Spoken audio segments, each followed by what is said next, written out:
विश्लेषण के कार्यक्रम सुनिए सच में आपका स्वागत है। मैं हूं मुकेश कुमार। तो दोस्तों शुरू करते हैं आज का सुनिए सच। आज की खास खबरों पर नजर डालते हुए यूपी में बलात्कार पीड़िता के जबरन अंतिम संस्कार से आक्रोश फैला। हमलों से घिरे योगी तो करने लगे पीड़िता को न्याय दिलाने की बात। बाबरी विध्वंस केस के फैसले ने फिर हिलाया, सभी 32 आरोपी बरी। फैसले से संघ परिवार खुश, लोगों ने कहा न्याय का विध्वंस है ये। लॉकडाउन से तबाह हुए लोग, मगर अंबानी ने हर घंटे कमाए 90 करोड़।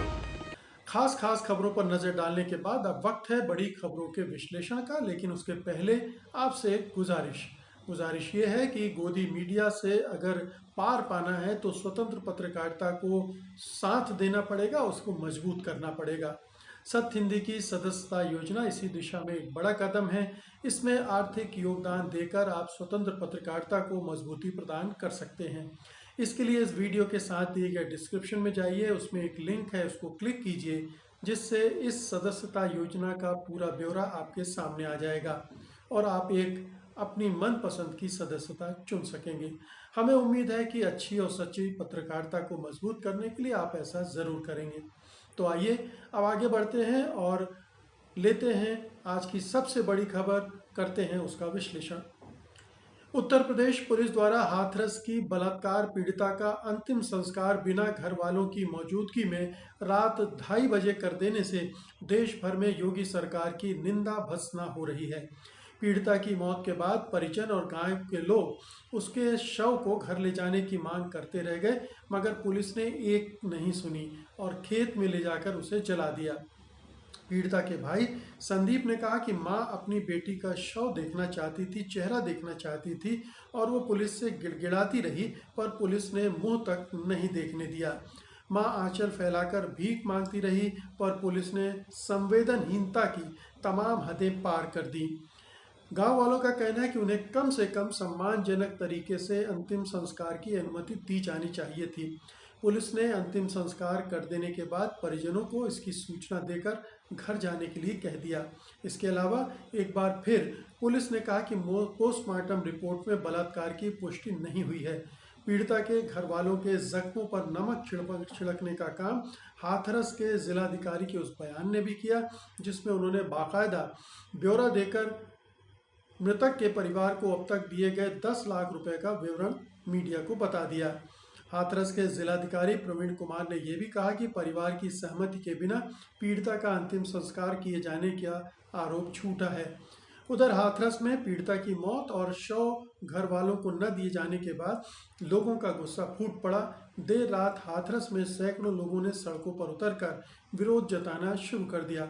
लोगों ने हाथरस से अलीगढ़ को जाने वाली सड़क जाम कर दी।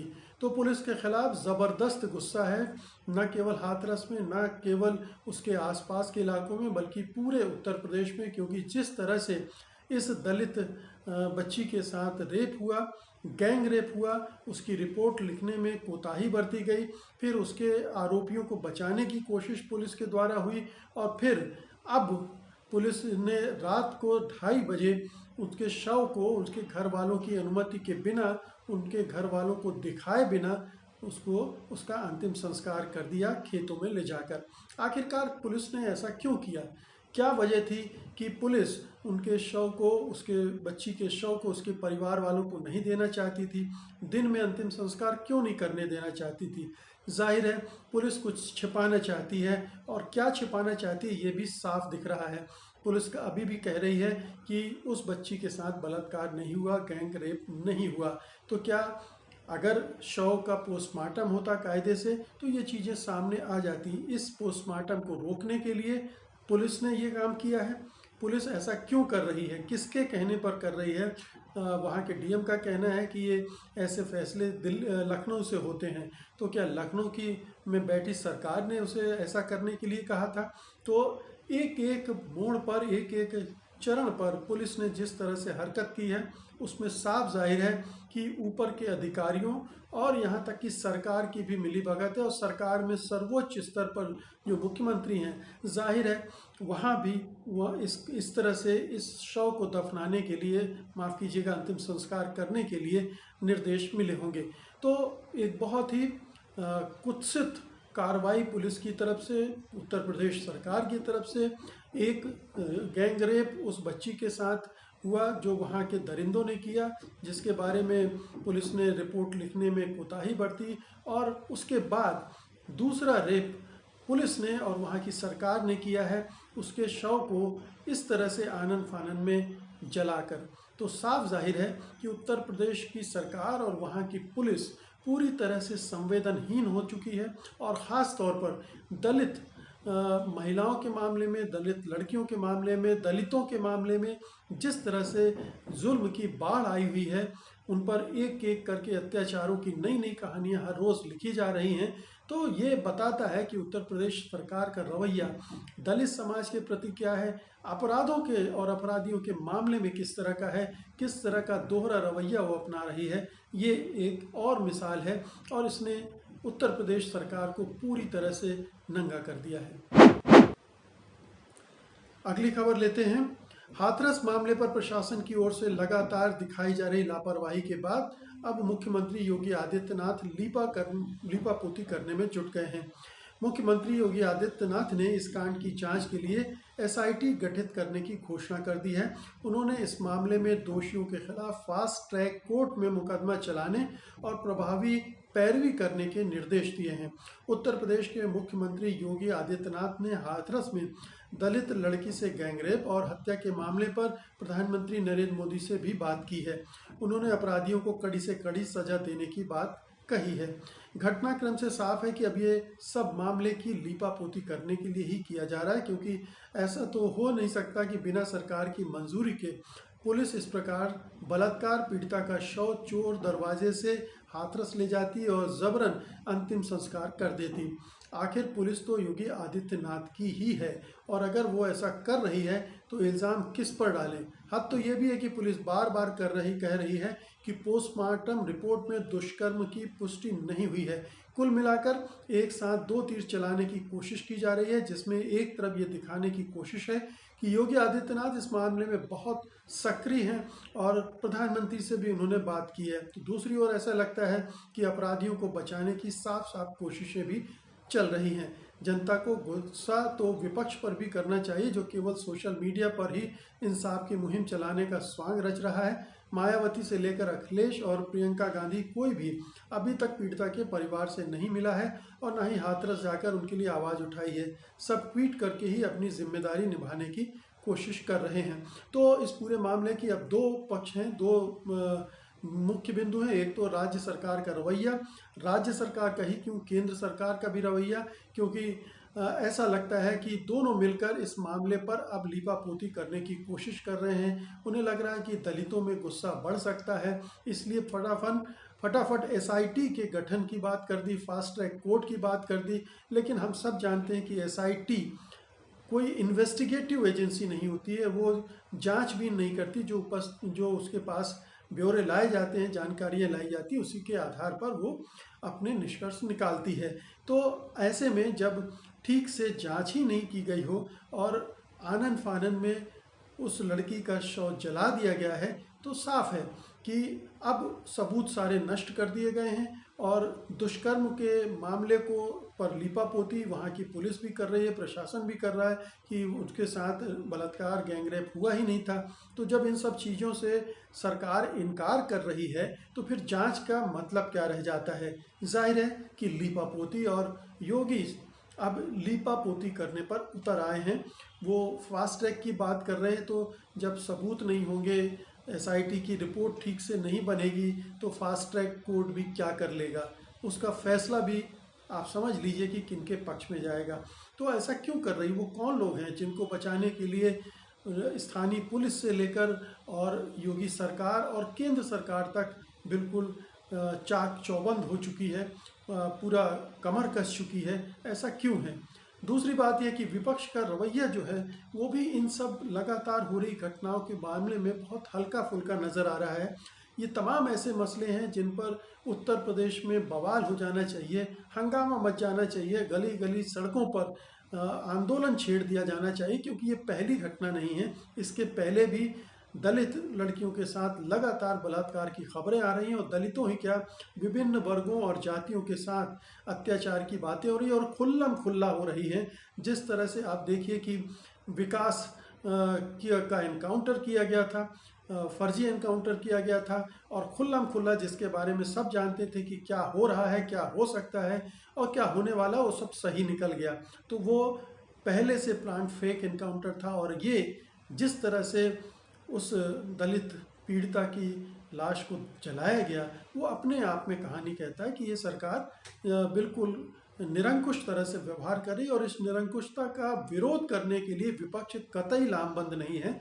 वो अपने ड्राइंग रूम में सिमटा हुआ है। ना मायावती जो दलितों की मसीहा बनती हैं वो कहीं नज़र आ रही हैं, ना कांग्रेस केवल ट्वीट के स्तर पर बातचीत कर रही, अखिलेश यादव की पार्टी भी कहीं नज़र नहीं आ रही। तो साफ है कि योगी सरकार से या तो ये भयभीत हैं, या फिर ये सड़कों पर उतरने की इनकी हिम्मत नहीं है, कोरोना से डरे हुए हैं। पता नहीं किन किन चीज़ों का डर इन राजनीतिक दलों को सता रहा है। ऐसे में जब उत्तर प्रदेश पर शैतानी छाया दिनों दिन काली होती जा रही है। अगली खबर लेते हैं।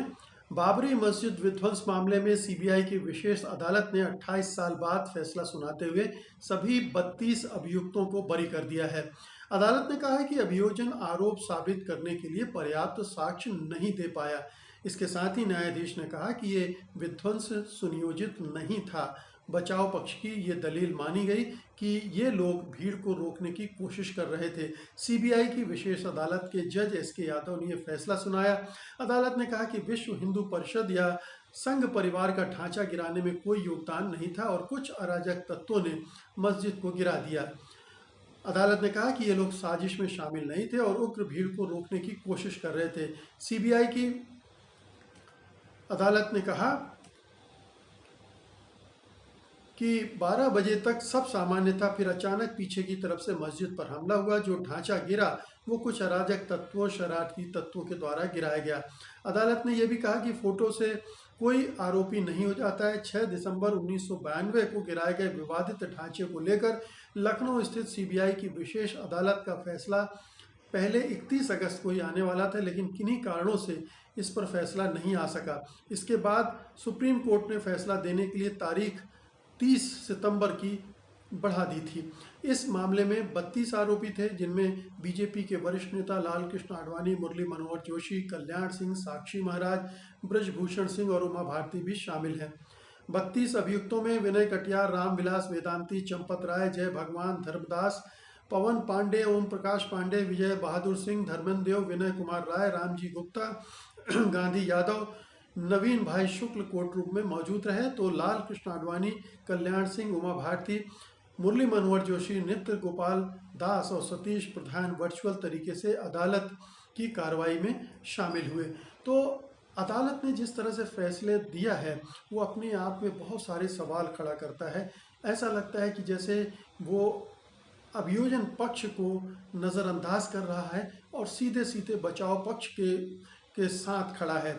उसने सारे आरोप दरकिनार कर दिए, कहा कि ऐसे कोई साक्षी नहीं है, जबकि साक्ष्यों की भरमार है। हम सब जानते हैं कितने पत्रकार चश्मदीदी थे इस पूरे मामले के, उन्होंने पूरा ब्यौरा अदालत को दिया हुआ है। लेकिन जो राजनीतिक परिवेश है उसमें ऐसा लगता है कि अदालतें हमारी ठीक ढंग से काम नहीं कर पा रही हैं। अदालतों पर दबाव है, जजों पर दबाव है, और ऐसा लगता है कि सीबीआई जो कि केंद्र सरकार के मातहत काम करती है, जिसे पिंजरा बंद तोता कहा जाता है, उसने भी अपना काम ईमानदारी से और पूरी तत्परता से नहीं किया, जिसकी वजह से कोर्ट ने इस तरह का फैसला सुनाया है। ये बहुत दुर्भाग्यपूर्ण है कि 1 साल पहले यानी अक्टूबर में पिछले साल 2019 में अयोध्या का एक और फैसला आया था जो बहुत ही विवादास्पद था, जिसको लेकर हर स्तर पर ढेरों सवाल खड़े हुए थे। और अब एक और फैसला आया है जो बाबरी मस्जिद गिराई गई थी, जिसके बारे में सुप्रीम कोर्ट ने कहा था कि ये अपराध हुआ है, उस अपराध के अपराधियों को चिन्हित भी नहीं किया गया है 28 साल बाद। इस अदालत ने ऐसा भी नहीं कहा है कि ये नहीं थे तो अपराधी कौन थे। उसने शरारती तत्वों पर ठीकरा फोड़ दिया है, जो कि बहुत ही बचकाना लगता है कि ये शरारती तत्व आखिर कौन थे। ये ट्रेंड थे। जिस तरह से बाबरी मस्जिद को ढाया गया था वो अपने आप में बताता है कि पूरी एक सुनियोजित साजिश के तहत था। जिन्होंने बाबरी मस्जिद को ढाया था वो बड़े ही प्रशिक्षित तरीके से इस काम को अंजाम दिया था। जो पत्रकार वहाँ मौजूद थे वो जो ब्यौरा दे रहे हैं उसको अगर आप गौर से पढ़ें तो ये सारी चीज़ें स्पष्ट हो जाती हैं। लेकिन ये नहीं हुआ और 28 साल बाद सरकार ने माफ़ कीजिएगा, इस अदालत ने जो फैसला सुनाया है वो न्याय की कसौटी पर कहीं से भी खरा नहीं उतरा है, नहीं उतर रहा है और लोगों के गले भी नहीं उतर रहा है, कभी उतरेगा भी नहीं, क्योंकि ये फैसला नहीं है, फैसला है, न्याय नहीं है। अगली खबर लेते हैं। बाबरी मस्जिद ध्वंस मामले में आए फैसले को IIM के अध्यक्ष और सांसद असदुद्दीन ओवैसी ने इतिहास का एक काला दिन बताया है। उन्होंने कहा कि अपराधियों को क्लीन चिट दी जा रही है। पत्रकारों से बात करते हुए ओवैसी बोले, ये आखिरी फैसला नहीं है, सुप्रीम कोर्ट का फैसला आखिरी होता है। कोर्ट के फैसले से असहमत होना अदालत की अवमानना नहीं है, चार्जशीट में ही लिखा है। उमा भारती ने कहा, एक धक्का और दो, बाबरी मस्जिद तोड़ दो। कल्याण सिंह ने कहा, निर्माण पर रोक है, तोड़ने पर नहीं। ये इतिहास का काला दिन है। आज अपराधियों को क्लीन चिट दी जा रही है। इसके अलावा all India Muslim personal law board के वकील जफर याब जिलानी ने CBI की विशेष अदालत के फैसले की आलोचना करते हुए कहा है कि उसने साक्ष्यों को नज़रअंदाज कर दिया और सभी अभियुक्तों को बरी कर दिया। उन्होंने कहा कि वहां IPS पुलिस अधिकारी, दूसरे सरकारी अधिकारी और वरिष्ठ पत्रकार मौजूद थे। उनकी गवाहियों का क्या हुआ? अदालत को बताना चाहिए था कि क्या वो झूठ कह रहे थे। जिलानी ने कहा कि अब इस मामले को उच्च न्यायालय में चुनौती दी जाएगी। मार्क्सवादी कम्युनिस्ट पार्टी के महासचिव सीताराम येचुरी ने बाबरी मस्जिद विध्वंस मामले में आए फैसले को न्याय का मजाक बताया है। उन्होंने ट्वीट करके लिखा, ये न्याय का मजाक है। बाबरी मस्जिद के ध्वंस का आपराधिक अभियोग जिन लोगों पर था वे सब बरी हो गए। क्या एक मस्जिद खुद गिर गई? उस समय की सुप्रीम कोर्ट के मुख्य न्यायाधीश की अध्यक्षता वाली संवैधानिक पीठ ने इसे कानून का भयावह उल्लंघन बताया था। अब ये फैसला शर्मनाक। वहीं दूसरी ओर राष्ट्रीय स्वयंसेवक संघ ने इस फैसले का स्वागत किया है। तो लाल कृष्ण आडवाणी ने संक्षिप्त प्रतिक्रिया देते हुए कहा, मैं इस फैसले का स्वागत करता हूं, जय श्री राम। आडवाणी ने बाद में एक बयान जारी करके इस फैसले से राम जन्मभूमि आंदोलन के प्रति बीजेपी और उनकी निजी प्रतिबद्धता को बल मिला है, ऐसा कहा। वहीं सुप्रीम कोर्ट के वरिष्ठ वकील प्रशांत भूषण ने ट्वीट किया है, वहां कोई मस्जिद नहीं थी, नए भारत का इंसाफ। वहीं बहुत से लोगों ने इसको न्याय का विध्वंस बताया है। तो न्याय का सचमुच में ये विध्वंस था। प्रतिक्रियाएं साफ हैं। संघ परिवार को खुश होना ही था। संघ परिवार यही चाहता था। अगर ये फैसला दूसरा आता तो संघ परिवार के माथे पर हमेशा के लिए कलंक लग जाता। तो जाहिर है कि पूरा संघ परिवार और उसकी उत्तर प्रदेश और केंद्र की सरकारें इस तरह के फैसले को आने से रोकने में लगी होंगी और इसीलिए इस तरह का एक विकृत न्याय हमें देखने को मिल रहा है, जिस पर हर तरफ से उंगलियां उठ रही हैं। ये न्याय नहीं है, ये एक तरह से न्याय के अदालत के द्वारा किया गया एक अन्याय है जो इतिहास में दर्ज हो रहा है। ये काला दिन सचमुच में है, क्योंकि जो अल्पसंख्यक समुदाय की न भावनाओं का ध्यान रखा गया है, न तर्क और साक्ष्यों का ध्यान रखा गया है। और ये तमाम जो जाने माने लोग कह रहे हैं कि ये नए भारत में जो इंसाफ का एक नया चलन चला है, जिसको हमने सुप्रीम कोर्ट में बार बार देखा है और अब दूसरी अदालतों में भी वो चल रहा है, ये नए भारत का इंसाफ है, जिसमें इंसाफ नहीं होता। फैसले सुनाए जाते हैं एक पक्षीय, भेदभावपूर्ण, बहुत ही दुखद, बहुत ही दुर्भाग्यपूर्ण। आइए आज की अब अंतिम खबर लेते हैं। कोरोना लॉकडाउन में आम आदमी की आमदनी बेतहाशा घट गई और करोड़ों लोगों की नौकरियां चली गईं। लेकिन इसी दौरान उद्योगपति मुकेश अंबानी की आमदनी बेतहाशा बढ़ती चली गई। मुकेश अंबानी पिछले 6 महीने से हर घंटे 90 करोड़ कमा रहे हैं। ये जानकारी हुरून इंडिया रिच लिस्ट 2020 में सामने आई है। इस रिपोर्ट के अनुसार लगातार 9वें साल मुकेश अंबानी देश के अमीरों में सबसे अव्वल बने हुए हैं। हुरुन इंडिया और IIFL वेल्थ मैनेजमेंट लिमिटेड की सूची में 1000 करोड़ रुपए या उससे अधिक की संपत्ति वाले भारत के सबसे धनी लोग शामिल किए जाते हैं। इसमें 628 भारतीय शामिल हैं। ये सूची 31 अगस्त 2020 तक की है। लॉकडाउन के दौरान भी मुकेश अंबानी की इतनी ज़्यादा आमदनी की रिपोर्ट चौंकाने वाली है। ये इसलिए कि पूरी दुनिया भर में आर्थिक मंदी है और भारत तो सबसे ज़्यादा प्रभावित देशों में है। इसमें भी सबसे ज़्यादा आम लोगों पर इसकी मार पड़ी है और उनकी आमदनी काफ़ी कम हो गई है। उत्तर प्रदेश में कुछ ज़िलों के सैंपल सर्वे में ही ये बात सामने आई थी कि सैंपल किए गए घरों की औसत आय कोरोना लॉकडाउन के कारण उनकी लॉकडाउन से पहले की आय के 5वें भाग से भी कम हो गई थी, 5वें हिस्से से भी कम हो गई थी। नौकरियां खत्म होने के बारे में centre for monitoring Indian economy यानी CMIE की रिपोर्ट भी बदतर स्थिति बताती है। इस रिपोर्ट के अनुसार लॉकडाउन के दौरान अप्रैल से जुलाई तक 1 करोड़ 89 लाख वेतनभोगी लोगों की नौकरियां चली गईं। इन वेतनभोगियों में वे शामिल नहीं हैं जो गैर वेतनभोगी हैं यानी दिहाड़ी पर काम करते हैं। इससे पहले CMIE की ही अप्रैल की रिपोर्ट तो और भी भयावह थी। इस रिपोर्ट में कहा गया था कि अप्रैल महीने में कुल 12 करोड़ 15 लाख नौकरियां खत्म हुई। इसमें से असंगठित क्षेत्र में ही 9 करोड़ 12 लाख लोगों की नौकरियां चली गई थीं। अब यदि देश की बात करें तो भारत की सकल घरेलू उत्पाद यानी GDP वृद्धि दर निगेटिव में -23.9% रही है। ऐसी स्थिति में रिलायंस इंडस्ट्रीज के मालिक मुकेश अंबानी की इतनी ज़्यादा आमदनी होने की रिपोर्ट आई है। रिपोर्ट के मुताबिक 12 महीनों में उनकी कुल संपत्ति में 73% का इजाफा हुआ है। वर्तमान में वो एशिया के सबसे अमीर और दुनिया के चौथे सबसे धनी व्यक्ति हैं।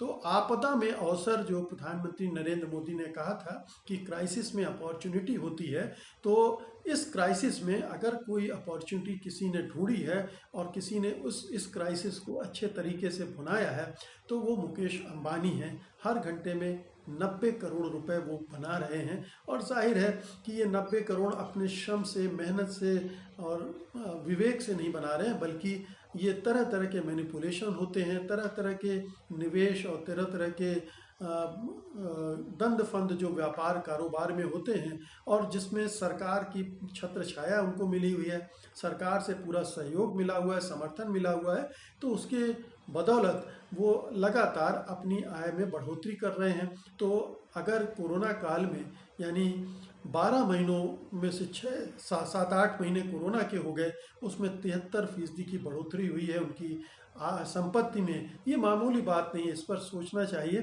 कि किस तरह की हमारी व्यवस्था है, अर्थव्यवस्था है, जिसमें एक उद्योगपति अपनी संपत्ति में इस तरह से असाधारण तरीके से, अभूतपूर्व तरीके से इजाफा करता जाता है और बाकी लोग गरीब होते जाते हैं। अमीर गरीब की खाई लगातार बढ़ती जाती है। और अब बुलेटिन के अंत में आज की कोरोना से संबंधित ताज़ा तरीन जानकारी आपको दे दूं। सीरो सर्वे के अनुसार देश के 7% वयस्क वायरस के संपर्क में आ चुके हैं। सीरो सर्वे के ही हवाले से द हिंदू ने बताया कि देश में 6.4 करोड़ लोग संक्रमित हैं। यानी जो आंकड़े अभी हमारे पास आ रहे हैं वो बहुत कम हैं, इससे कहीं ज़्यादा लोग संक्रमित हो चुके हैं। भारत में संक्रमितों का आंकड़ा 62,29,000 पार कर गया। यानी यहाँ 62 लाख हम बता रहे हैं, जबकि जो असलियत में है वो 6.4 करोड़ लोग हैं। दुनिया में संक्रमितों की संख्या 3 करोड़ 36 लाख के पार चली गई। जाहिर है कि ये संख्या भी कई गुना ज़्यादा होगी। तो मित्रों, ये थी आज की ख़ास खबरें और उनका विश्लेषण। उम्मीद है कि आप इसे पसंद करेंगे, इस वीडियो को लाइक करेंगे, शेयर करेंगे और उन तमाम मित्रों से गुजारिश है जिन्होंने अभी तक satyhindi.com को सब्सक्राइब नहीं किया है वो तुरंत इसे सब्सक्राइब कर लें। आप मुझे अनुमति दीजिए, कल मैं फिर हाजिर हूँगा कल की बड़ी खबरों के साथ, उनके विश्लेषण के लिए। तब तक के लिए नमस्कार। सत्य हिंदी के और वीडियोस को देखने के लिए हमारे YouTube चैनल को सब्सक्राइब करें और सीधे नोटिफिकेशन पाने के लिए बेल आइकन दबाएं।